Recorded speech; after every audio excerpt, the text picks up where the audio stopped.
उस रात ये हवेली मुझे बुला रही थी, जैसे ये जानती हो मैं आने वाला हूँ। गेट खुद खुल रहा था। मैंने इसे हवा समझा। काश मैं यहीं से लौट गया होता। मैं शैलेश हूँ, घर बेचने आया था, पर यहाँ खड़ा होकर लग रहा था जैसे कोई मुझे अंदर जाते देख रहा है। दिल तेज धड़क रहा था और दिमाग बस एक ही बात कह रहा था, मत जाओ। ये सीढ़ियां जैसे हर किसी को ऊपर नहीं जाने देती। पहला कदम हमेशा सबसे भारी होता है। दरवाजे के उस पार अंधेरा था, लेकिन वो खाली नहीं था। बस एक नजर अंदर जाकर देखा जाए, फिर निकल जाऊंगा। जैसे ही दरवाजा खुला, हवा ठंडी हो गई और मुझे लगा मैं अकेला नहीं हूं। ये घर सिर्फ टूटा हुआ नहीं था, ये यादों से भरा हुआ था। जैसे ही मैंने अंदर कदम रखा, बाहर की दुनिया बहुत दूर छूट गई। मुझे नहीं पता था कि इस दरवाजे के बंद होते ही मेरी जिंदगी बदल जाएगी। इस हवेली के अंदर कदम रखते ही मुझे लगा जैसे हवा भी सांस रोक कर खड़ी है। हर तरफ अंधेरा था और मुझे महसूस हो रहा था कोई मुझे देख रहा है। मेरे कदम आगे बढ़ रहे थे, लेकिन दिल पीछे हटने को कह रहा था। सीढ़ियां जैसे ऊपर नहीं किसी और दुनिया में जाती हों। मैंने खुद से कहा, शैलेश डर मत, ये बस एक पुरानी हवेली है। लेकिन मेरे हाथ कांप रहे थे और ये झूठ मैं खुद से नहीं छुपा पा रहा था। तभी दीवार पर एक परछाई हिली।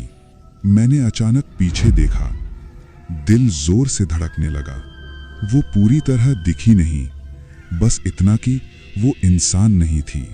उसके बाल हवा के बिना भी हिल रहे थे। मैं आगे खड़ा था और मुझे पता था मेरे पीछे कोई है। उसकी आंखें खुली थीं, लेकिन उनमें जिंदगी नहीं थी। मेरी सांसें रुक सी गईं। शरीर हिल नहीं पा रहा था। वो सीढ़ियों पर खड़ी थी, शांत, बहुत ज्यादा शांत। मैं चिल्लाना चाहता था, लेकिन आवाज गले में ही मर गई। वो धीरे धीरे नीचे आ रही थी। हर कदम के साथ मेरा डर बढ़ रहा था। हम दोनों के बीच बस खामोशी थी और मौत का एहसास।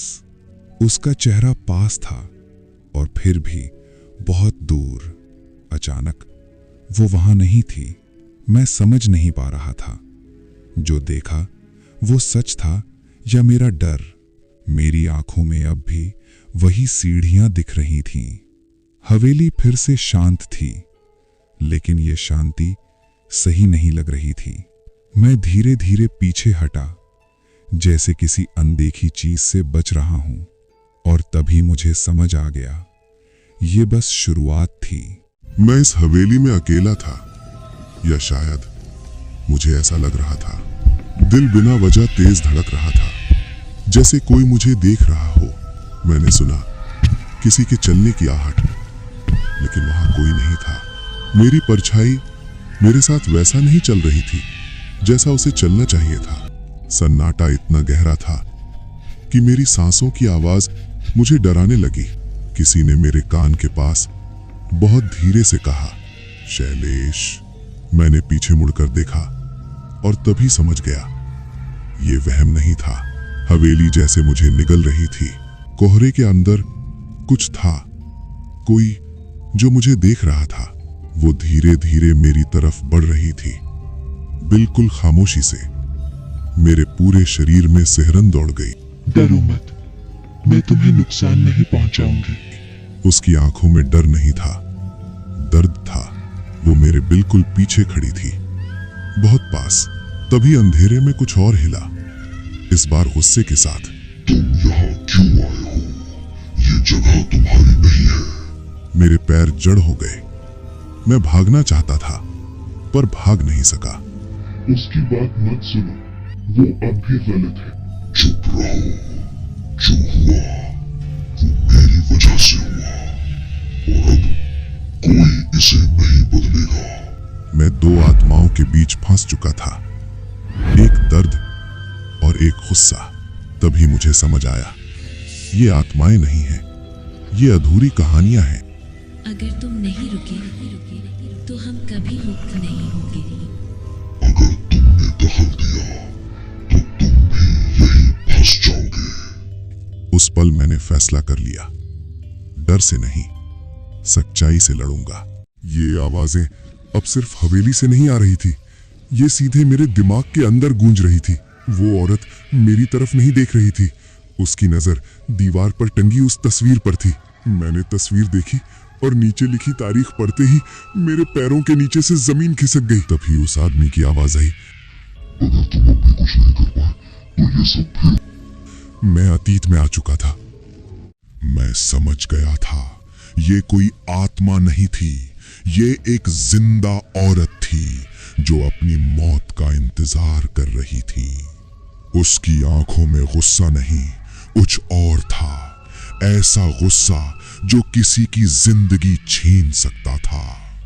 मुझे नहीं पता था मैं क्या कर रहा हूं, पर मेरा दिल चिल्ला रहा था, अगर अभी नहीं रोका तो सब खत्म हो जाएगा। वक्त थम गया था, एक तरफ गुस्सा, दूसरी तरफ डर और बीच में मैं। और फिर एक आवाज आई, हथियार जमीन पर गिरा, जैसे किस्मत ने अपना फैसला बदल लिया हो। उसी पल मुझे समझ आ गया, मैं अतीत में नहीं था, मैं किसी की जिंदगी बचाने आया था। सब कुछ अचानक शांत हो गया था, जैसे हवेली ने भी अब सांस लेना शुरू कर दिया हो। डर अभी गया नहीं था, लेकिन दिल में पहली बार सुकून महसूस हो रहा था। मैं धीरे धीरे उस कमरे की तरफ देखा जहां हर सच छुपा हुआ था। टेबल पर रखी वो तस्वीरें अब मुझे डरा नहीं रही थीं। उस औरत की मुस्कान अब दर्द नहीं, शांति बता रही थी। और वो आदमी जिसकी आंखों में कभी गुस्सा था, अब सिर्फ माफी थी। शायद यही वो पल था जब आत्माएं आजाद हो चुकी थीं। हवा चल रही थी, पर इस बार वो ठंडी नहीं थी। मैं खिड़की के पास खड़ा रहा और पहली बार डर के बिना सांस ली। जिस हवेली में कभी चीखें थीं, आज वहां सिर्फ खामोशी थी। कुछ कहानियां डराने के लिए नहीं होती, बल्कि अधूरी आत्माओं को शांति देने के लिए होती हैं। और मैं, शैलेश, आज ये समझ चुका था कि हर डर के पीछे एक सच छुपा होता है। डर तो लगा ना। अगर कहानी पसंद आई हो तो लाइक जरूर करना। नीचे कमेंट करके बताना आपको सबसे ज्यादा डर कहां लगा। और हां, ऐसी ही नई डरावनी कहानियों के लिए चैनल को सब्सक्राइब कर लो। मिलते हैं अगली स्टोरी में। रात को अकेले मत निकलना।